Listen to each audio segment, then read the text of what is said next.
Self-Development LE-TV, Lone Deaths on the Rise. The silent crisis of middle-aged men in South Korea. Middle-aged men in South Korea are dying of loner deaths. This is when a person living alone, cut off from family or relatives, dies of suicide or illness, and their body is only found after a period of time. The problem is being exacerbated by a combination of factors, including the country's demographic crisis, social welfare gaps, poverty, and social isolation.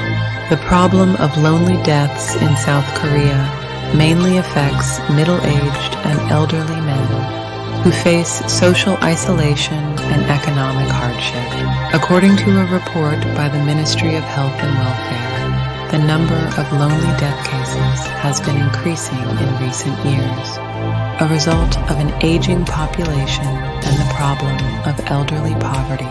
In particular, men in their 50s and 60s account for the majority of loneliness deaths.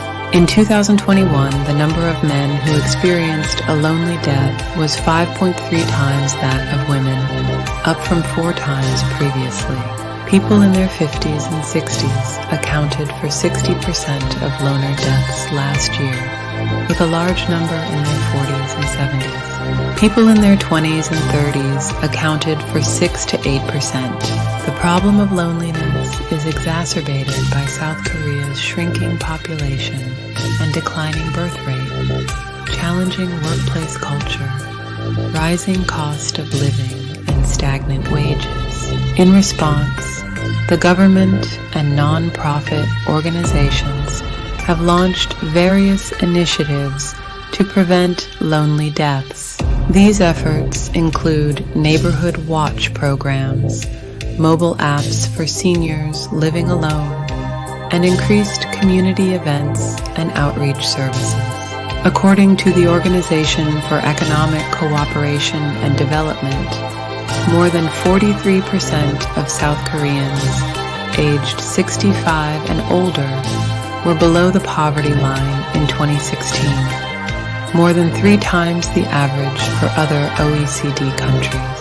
Song In-ju, a senior research fellow at the Seoul Welfare Foundation, points to exclusion from the labor and housing markets as a major cause of loneliness, which drastically worsens the lives of middle-aged and older adults. To address these issues, the government needs to build more support systems, including education, training, and counseling programs for middle-aged and older adults. This issue reflects a fundamental structural problem in South Korean society, and active support and preventive measures are urgently needed for those experiencing social isolation and economic hardship. Source: https://.com/2022-18 Asia South Korea Go독사 Lonely Death Intel GNKDS Index HTML. Thanks for watching.